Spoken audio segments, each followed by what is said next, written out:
Hello guys, welcome back to എന്നെ കുറുമ്പീസ് world. എല്ലാവർക്കും സുഖമാണല്ലോ അല്ലേ? നമുക്കൊരു ചായയോടുകൂടെ തുടങ്ങാം കേട്ടോ. ഇന്ന് പിള്ളേരോണത്തിൻ്റെ ഒരു വീഡിയോ ആണ്. ഈ കാണുന്ന പച്ചക്കറിയൊക്കെ നമുക്ക് സദ്യ ഉണ്ടാക്കാൻ വേണ്ടിയിട്ടാട്ടോ. അപ്പോൾ എല്ലാ വർഷവും നമ്മൾ സദ്യ ഉണ്ടാക്കാറുണ്ട്. പിന്നെ പക്ഷേ ഉണ്ടാക്കുന്നത് രാത്രിയിലാന്നുള്ള ഒരു വ്യത്യാസം മാത്രമേ ഉള്ളൂ. കാരണം ജോലിക്കൊക്കെ പോയി വരുമ്പോഴേക്കും നമുക്ക് പകലുണ്ടാക്കാനുള്ള ടൈം കിട്ടത്തില്ല. അപ്പോൾ അതുകൊണ്ട് തന്നെ എല്ലാ വർഷവും രാത്രിയിലാണ് കൂടുതലുണ്ടാക്കുക. പിന്നെ അവധിയുള്ള ദിവസം വല്ലതും ആണെങ്കിൽ മാത്രമേ ഉള്ളൂ ഈ പകൽ നമ്മൾ സദ്യ ഉണ്ടാക്കത്തുള്ളൂ. പക്ഷേ കൂടുതലും രാത്രിയിലാട്ടോ ഉണ്ടാക്കിയിരിക്കുന്നത്. എൻ്റെ ഓർമ്മയിൽ മൊത്തം രാത്രിയിലാണ്. ഞാൻ ജോലി കഴിഞ്ഞ് വന്നിട്ടാണ് ഉണ്ടാക്കുന്നത്. പിന്നെ ഒരു പ്രത്യേകത, ഈ പിള്ളേരോണത്തിൻ്റെ കഴിഞ്ഞ വർഷം വരെ പൊന്നൂസ് ഒറ്റയ്ക്കായിരുന്നു. ഈ വർഷം അഭിരാമി അഭിയുണ്ട്. അതൊരു സന്തോഷം തന്നെയാണ്. എനിക്ക് ഭയങ്കര ഇഷ്ടമാണ് പിള്ളേരെല്ലാവരും കൂടി ഇരുന്ന് ഒരുമിച്ച് കഴിക്കുന്നതും ഒക്കെ ഭയങ്കര രസമാണ് കാണാൻ വേണ്ടി. അവൾക്കും ഭയങ്കര ഇഷ്ടമാണ്. അപ്പം നമ്മൾ ഭയങ്കര ഹാപ്പിയാണ്. അവരോട് പറഞ്ഞു ഞാൻ വൈകിട്ട് വന്നിട്ട് ഉണ്ടാക്കി തരാമെന്ന് പറഞ്ഞു. അപ്പോൾ അവർ ഓക്കേ എന്ന് പറഞ്ഞു. അങ്ങനെ വൈകിട്ട് വരുമ്പോൾ ഞാൻ പച്ചക്കറിയും കാര്യങ്ങളൊക്കെ വാങ്ങിച്ചിട്ട് വന്നപ്പോഴേക്കും ഇവരുണ്ടാവില്ല എന്ന് എനിക്കറിയാം. കാരണം അവർ ട്യൂഷന് പോകുമല്ലോ.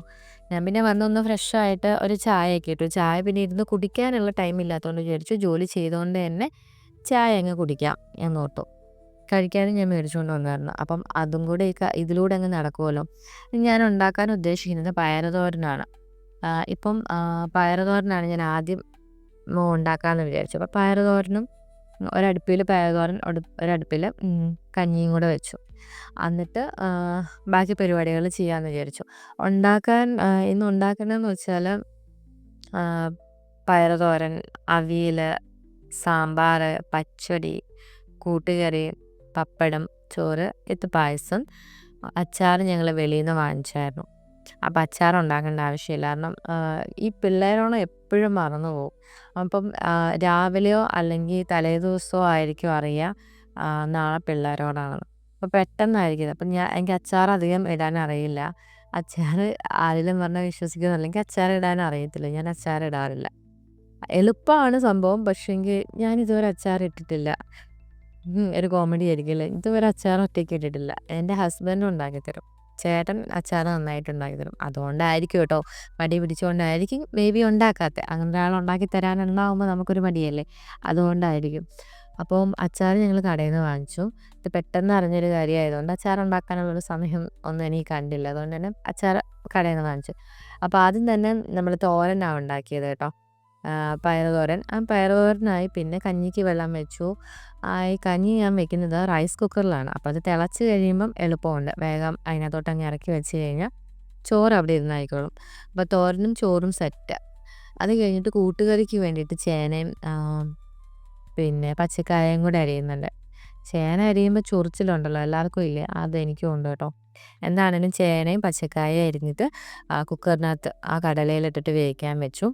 അതോടൊപ്പം തന്നെ അവിയലിന് വേണ്ട കഷ്ണങ്ങളൊക്കെ അരിഞ്ഞെടുത്തു. അപ്പോഴേക്കും എൻ്റെ ചോറായിട്ടോ. ആ ടൈം ആയായിരുന്നു ചോറ് വാർക്കണ്ടേ. വേഗം ചോറും അങ്ങോട്ട് വാർത്ത് അത് കഴിഞ്ഞിട്ട് അവിയൽ വെക്കാൻ വേണ്ടിയിട്ട് ഞാൻ കയറിയായിരുന്നു. ഒരടുപ്പിൽ അവിയലും ഒരടുപ്പിൽ കൂട്ടുകറിയും കൂടെ ആയിക്കൊണ്ടിരിക്കുകയാണ്. രണ്ടിലും അരപ്പൊക്കെ സെറ്റ് ചെയ്തു. രണ്ടിലും അരപ്പൊക്കെ ഇട്ടുകൊണ്ടിരിക്കുന്ന സമയമായപ്പോഴേക്കും പിള്ളേരും എത്തിയായിരുന്നു. അവർ 8:30 ആയെന്ന് തോന്നുന്നു എത്തിയ ആ സമയത്ത്. അപ്പോഴേക്കും ഞാൻ വീഡിയോ എടുക്കുകയെന്ന് കണ്ടപ്പോഴേക്കും അതിൻ്റെ ഷോ ഓഫാണ് ഈ കാണിച്ചുകൊണ്ടിരിക്കുന്നത്. ഹാപ്പി പിള്ളേരാണെന്നൊക്കെ പറഞ്ഞിട്ട് ഗൈസ് എന്നൊക്കെ പറഞ്ഞ് എല്ലാവർക്കും പിള്ളേരോണൊക്കെ വിഷ് ചെയ്തുകൊണ്ടിരിക്കുകയാണ്. എന്നിട്ട് അവർ കളിക്കാൻ വേണ്ടി അങ്ങ് വെളിയിലോട്ട് പോയിട്ടോ. ഞാൻ അപ്പോഴേക്കും നമ്മുടെ കൂട്ടുകറിയിലോട്ടും അവിയലിലോട്ടൊക്കെ തേങ്ങാക്കൂട്ടൊക്കെ ചേർത്തു. രണ്ടും അരച്ച് വെച്ചാലും തേങ്ങാക്കൂട്ടൊക്കെ ചേർത്ത് കഴിഞ്ഞപ്പോഴേക്കും അത് ഏകദേശം സെറ്റായായിരുന്നു കേട്ടോ.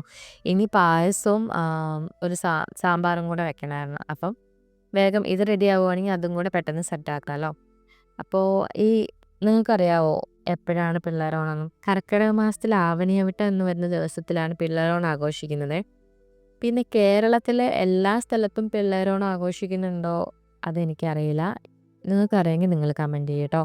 നിങ്ങളുടെ നാട്ടിൽ പിള്ളേരോണം ആഘോഷിക്കാറുണ്ടോയെങ്കിൽ അതൊന്ന് കമൻറ്റ് ചെയ്ത് പറയണം. കാരണം എന്താണെന്നറിയോ, ഞാൻ ഈ കോട്ടയം വന്നതിന് ശേഷമാണ് പിള്ളേരോണം ആഘോഷിക്കുന്നതൊക്കെ അറിഞ്ഞത് തന്നെ. ഞങ്ങളുടെ അവിടെയൊന്നും ഇങ്ങനെ പിള്ളേരോണം, സദ്യ ഇതൊന്നും ഇല്ലായിരുന്നു. ഇവിടെ വന്നതിന് ശേഷമാണ് ഇവരൊക്കെ പറയുന്നത് കേട്ടോ, ഇങ്ങനെ പിള്ളേരോണം ഉണ്ട് കുട്ടികൾക്ക്. അങ്ങനെ പറഞ്ഞിട്ടാണ് ഞാനിവിടെ വന്നതിന് ശേഷം, മോളുണ്ടായതിന് ശേഷം പിന്നെ ഇതുവരെ മുടക്കിയിട്ടില്ല. എല്ലാ വർഷവും അവൾക്ക് വേണ്ടിയിട്ട് സദ്യ ഉണ്ടാക്കി കൊടുക്കും.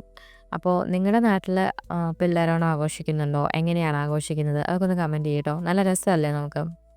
അപ്പം എന്താണെങ്കിലും എൻ്റെ അവിയലും റെഡിയായി, കൂട്ടുകറിയും റെഡിയായിരുന്നു. അപ്പോഴേക്കും ഞാൻ സാമ്പാറിന് പരിപ്പ് കഴുകിയിട്ടു. സാമ്പാറിൽ പരിപ്പ് ഞാൻ നേരത്തെ വേവിച്ചിട്ട് പിന്നെയാണ് ഞാൻ പച്ചക്കറി അരിഞ്ഞിടാറ്. എപ്പോഴും അങ്ങനെയാണ് ചെയ്യുന്നത്. അപ്പം അത് അടുപ്പിൽ വെച്ചിട്ട് പായസത്തിന് വേണ്ടി പാലും കൂടെ അങ്ങ് തിളപ്പിക്കാൻ വെച്ചു. അപ്പം പച്ചക്കറിയൊക്കെ അരിഞ്ഞ് വരുമ്പോഴേക്കും പായസത്തിനുള്ള പാല് തിളച്ചോളുമല്ലോ. അപ്പം നമുക്ക് പെട്ടെന്ന് കാര്യങ്ങൾ കുറച്ചുകൂടെ സ്പീഡാക്കാമെന്ന് വിചാരിച്ചിട്ട്. ഇത് കണ്ടോ, ഒരു പണിയില്ല. ഓക്കെ, അത് കഴിഞ്ഞ് പച്ചക്കറിയൊക്കെ അരിഞ്ഞിട്ട് അത് കുക്കറിനകത്തോട്ട് സെറ്റാക്കിയിട്ട് അടുപ്പിൽ കയറ്റിയായിരുന്നേ. പാലിനകത്തോട്ട് സേമിയയൊക്കെ പൊട്ടിച്ചിട്ട് സേമിയ പായസം ഏകദേശം റെഡി ആയിക്കൊണ്ടിരിക്കുകയാണ്. അന്നേരം നമുക്കിനി ഒരു പച്ചടിയും കൂടെ ഉണ്ടാക്കണമായിരുന്നു. അപ്പം അത് ബീറ്റ്റൂട്ട് പച്ചടിയാണ് ഉണ്ടാക്കുന്നത്. ഈ ബീറ്റ്റൂട്ട് പച്ചടികളിലൊക്കെ ഞാൻ അരിഞ്ഞ് വന്നപ്പോഴേക്കും എൻ്റെ പായസം റെഡിയായിരുന്നു. പിന്നെ പായസത്തിലോട്ട് നെയ്യ് ഒഴിച്ചിട്ട് നമ്മുടെ അണ്ടിപ്പരിപ്പ് മുന്തിരിയൊക്കെ വറുത്ത് അതുകൂടെ ചേർത്ത് കഴിഞ്ഞപ്പോഴേക്കും കലാശക്കൊട്ട് പായസം സെറ്റ്. പിന്നെ പെട്ടെന്ന് തന്നെ പച്ചടിയും കൂടെ അടുപ്പയിലോട്ട് വെച്ചു. ഇനി ഈ പച്ചടി ഈ സാമ്പാറും കൂടെ ആയിക്കഴിഞ്ഞാൽ സദ്യക്കുള്ള പപ്പടം കൂടെ വറുക്കണം. അതോടെ കഴിഞ്ഞ് സദ്യക്കുള്ളതൊക്കെ റെഡി. ഞാനിവിടെ ഇങ്ങനെയൊക്കെ ചെയ്തുകൊണ്ടിരിക്കുമ്പോൾ കാണുന്ന പുറത്ത് ഭയങ്കര പാട്ടും ബഹളം കേട്ട് പോയി നോക്കിയത്. അവർ നാളത്തേക്കുള്ള ഡാൻസിൻ്റെ റിഹേഴ്സലൊക്കെ നടത്തിക്കൊണ്ടിരിക്കുകയാണ്. അപ്പം ഇവിടെ വന്നപ്പോഴേക്കും എൻ്റെ സാമ്പാറിൻ്റെ കഷ്ണങ്ങളൊക്കെ ഏകദേശം വെന്ത് ഈ സമയം കൊണ്ട്. പിന്നെ പച്ചടിയിലോട്ടുള്ള അരപ്പും ഞാൻ പെട്ടെന്ന് തന്നെ ചേർത്തു കേട്ടോ. ഇനിയിപ്പോൾ അത് രണ്ടും കൂടെ ആയിക്കഴിഞ്ഞാൽ പപ്പടം കൂടെ വറുത്ത് കഴിഞ്ഞാൽ പിന്നെ പിള്ളേർക്ക് ചോറ് കൊടുക്കാം. ബാക്കി കാര്യങ്ങളൊക്കെ ആയിരുന്നു. അപ്പോൾ ഈ പിള്ളേരോണത്തെക്കുറിച്ച് കൂടുതലായിട്ട് നിങ്ങൾക്കൊക്കെ അറിയാമോ? ഞാനിങ്ങനെ അന്വേഷിച്ചപ്പം പഴയ ആൾക്കാരോട് ചോദിച്ചപ്പോൾ അവർ പറഞ്ഞത്, പിള്ളേരോണം എന്ന് പറഞ്ഞാൽ മഹാബലി ബാലരൂപത്തിൽ വന്നിട്ട് കുട്ടികളോടൊപ്പം കളിക്കുന്ന ദിവസമാണെന്നാണ് പറയുന്നത്. അപ്പോൾ അങ്ങനെ അവരുടെ കൂടെ കളിക്കുന്നതുകൊണ്ടാണ് പാട്ടും കളികളും ഒരു കുട്ടി ഓണസദ്യയൊക്കെ ആയിട്ട് വലിയ ഓണം വരുന്നതിന് മുമ്പേ ഒരു ചെറിയ ഓണം പോലെ കുട്ടികൾക്കായിട്ട് ആഘോഷിക്കുന്നു എന്നാണ് പറയുന്നത്. അപ്പം മഹാബലി വരും എന്നാണ് പറയുന്നത്, വന്നിട്ട് കുട്ടികളുടെ കൂടെ കളിക്കുമെന്നാണ് പറയുന്നത്. അതാണത്രേ പിള്ളേരോണമായിട്ട് ആഘോഷിക്കുന്നത്. അതും എല്ലാ സ്ഥലങ്ങളിലും ഇല്ലെന്നാണ് പറയണത്. നേരത്തെ പറഞ്ഞില്ലേ, അതുപോലെ എല്ലാ സ്ഥലങ്ങളിലും അങ്ങനെയുള്ള ആഘോഷങ്ങളൊന്നും കാണുന്നില്ല. എന്നാൽ ആഘോഷിക്കുന്നവന് ഇതിലും ഗ്രാൻഡായിട്ട് ആഘോഷിക്കുന്നവരുണ്ടെന്നും പറഞ്ഞു കേട്ടോ. ഡ്രസ്സൊക്കെ എടുത്തിട്ട് അങ്ങനെയൊക്കെ ആഘോഷിക്കുന്നവരുണ്ടെന്ന് പറഞ്ഞു കേട്ടോ. അപ്പോൾ നിങ്ങൾക്ക് ഇതിനെക്കുറിച്ച് കൂടുതൽ അറിയാമെങ്കിൽ നിങ്ങൾ അതും കൂടെ ഒന്ന് കമൻറ്റ് ചെയ്യൂ കേട്ടോ. അപ്പോഴേക്കും എൻ്റെ സദ്യ ഏകദേശം റെഡിയായി. സാമ്പാർ ഓക്കെയായി, പച്ചടി റെഡിയായി, പപ്പടം റെഡിയായി. അങ്ങനെ ഇത് കണ്ടോ, ആ ഫോട്ടോ കണ്ടോ, ഞാൻ പറഞ്ഞതാണ് കഴിഞ്ഞ വർഷം അവൾ ഒറ്റയ്ക്കായിരുന്നു ഇവിടെ തന്നെ ഇരുന്നിട്ട് സദ്യ കഴിച്ചത്. അപ്പോൾ ഞാൻ ഇവർക്ക് സദ്യക്ക് എല്ലാം വിളമ്പി അടിപൊളിയാന്ന് പറഞ്ഞ് ഇവരെല്ലാവരും കഴിച്ചു. പായസവും പപ്പടവും അത് ഇങ്ങനെ കുഴച്ച് തന്നെ കഴിക്കണമെന്ന് ഭയങ്കര ആഗ്രഹമായിരുന്നു. എന്താണെങ്കിലും അവരുടെ ആഗ്രഹം പോലെയൊക്കെ എന്നെക്കൊണ്ട് പറ്റുന്ന രീതിയിൽ ഞാനെല്ലാം സാധിച്ചു കൊടുത്തിട്ടുണ്ട്. അവർ വയറ് നിറച്ച് ഭക്ഷണമൊക്കെ കഴിച്ചു. കൂട്ടത്തിൽ ഞാനും കഴിച്ചു കേട്ടോ. ഞാനും അവരുടെ കൂടെ തന്നെ ഇരുന്ന് കഴിച്ചു. എല്ലാം കഴിഞ്ഞിട്ട് അടുക്കളയിലോട്ട് വന്നപ്പം അടുക്കളയുടെ ഒരു അവസ്ഥ ഇതാണ് ഗൈസ്. മൊത്തം അലങ്കോലമായിട്ട് കിടക്കുമായിരുന്നു. അവളോടൊന്ന് തൂത്ത് തരുമെന്ന് ചോദിച്ചപ്പോൾ അവൾ വേഗം എന്ത് ചെയ്തു, സിറ്റ് ഔട്ട് തൂത്ത് തന്നു. ഇനിയിപ്പം ഇതിനകം തൂക്കണമെങ്കിൽ ഇവിടെ അടുക്കളയൊക്കെ തൂക്കണമെങ്കിൽ ഇവിടെ ഒന്ന് വൃത്തിയാക്കിയിട്ടേ പറ്റത്തുള്ളൂ. അപ്പം ഞാൻ പറഞ്ഞു ഇവിടെ ഞാൻ ചെയ്തോളാം, ഇനി എനിക്ക് സിറ്റ് ഔട്ട് മാത്രം തൂത്ത് തന്നാമെന്ന് പറഞ്ഞുകൊണ്ട് അവൾ സിറ്റ് ഔട്ട് മാത്രം തൂത്ത് തന്നിട്ട് അവൾ പോയി. കുറച്ച് നേരം TV കണ്ടിട്ട് അവൾ പിന്നെ പോയി കിടന്നു കേട്ടോ. എന്താണ്, ഞാൻ പിന്നെ നേരെ വന്ന് അവിടേക്കൊന്ന് വൃത്തിയാക്കണമായിരുന്നു. കാരണം ഇങ്ങനെ ഇട്ടിട്ട് പോയി കിടക്കാൻ പറ്റത്തില്ല. കിടന്നിട്ടുണ്ടെങ്കിൽ ഉറക്കം വരത്തുമില്ല. ഇനി ഉറങ്ങിയാൽ തന്നെ രാവിലെ എണീക്കുമ്പോൾ മൊത്തം ടെൻഷനായിരിക്കും. ഈ അവസ്ഥയിൽ എണീറ്റ് വരുമ്പോൾ, അതായത് വൃത്തിയാക്കാതെ നമ്മളിങ്ങനെ പോയി കിടന്നാൽ രാവിലെ എണീറ്റ് വരുമ്പോഴേ ഇതിങ്ങനെ കാണുമ്പോഴേ നമ്മുടെ ദിവസം മൊത്തം പോവും. അതുകൊണ്ട് തന്നെ എപ്പോഴും അടുക്കള വൃത്തിയാക്കി വെച്ചിട്ട് കിടക്കുന്നത് തന്നെയാണ് ഏറ്റവും നല്ലത്. അപ്പം എണീറ്റ് വരുമ്പോഴൊരു ഫ്രഷ് എനർജി തന്നെ കിട്ടും.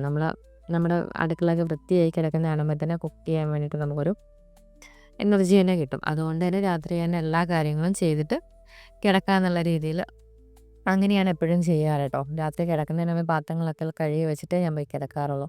അപ്പോൾ എന്ത് ചെയ്തു, ആദ്യം അവിടെയൊക്കെ ഒന്ന് വൃത്തിയാക്കി അതിനുശേഷം തൂത്തും കൂടെ വാരി കഴിഞ്ഞിട്ട് പാത്രം കഴുകാമെന്ന് വിചാരിച്ചു. ഒത്തിരി പാത്രം ഉണ്ടായിരുന്നു കേട്ടോ. പിന്നെ പാത്രങ്ങളൊക്കെ കഴുകി വെച്ചതിന് ശേഷം ഞാനും ഒന്ന് ഫ്രഷ് ആയിട്ടാണ് പോയി കിടക്കുന്നത്. അപ്പം ഞാൻ ഇതിനകത്ത് ടൈമും കൂടെ കാണിക്കുന്നുണ്ട് കേട്ടോ ഗൈസ്. നിങ്ങൾ ആ ടൈം ഒന്ന് കാണണേ എപ്പോഴാണെന്നുള്ളത്. എന്താണെങ്കിലും എല്ലാം വൃത്തിയാക്കി കഴിഞ്ഞിട്ട് അതിന് ശേഷമുള്ളൊരു സംഭവമാണ് ഇങ്ങനെ ആയിരുന്നില്ല നേരത്തെ ഉണ്ടായിരുന്നത്.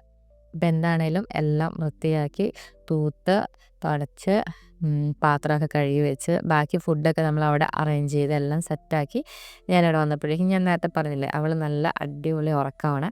ഇനി ഞാനും പോയി കിടക്കട്ടെ. നിങ്ങൾക്ക് ഞങ്ങളുടെ വീഡിയോ ഇഷ്ടമായെങ്കിൽ ലൈക്ക് ചെയ്ത് ഷെയർ ചെയ്ത് സപ്പോർട്ട് ചെയ്യണം കേട്ടോ.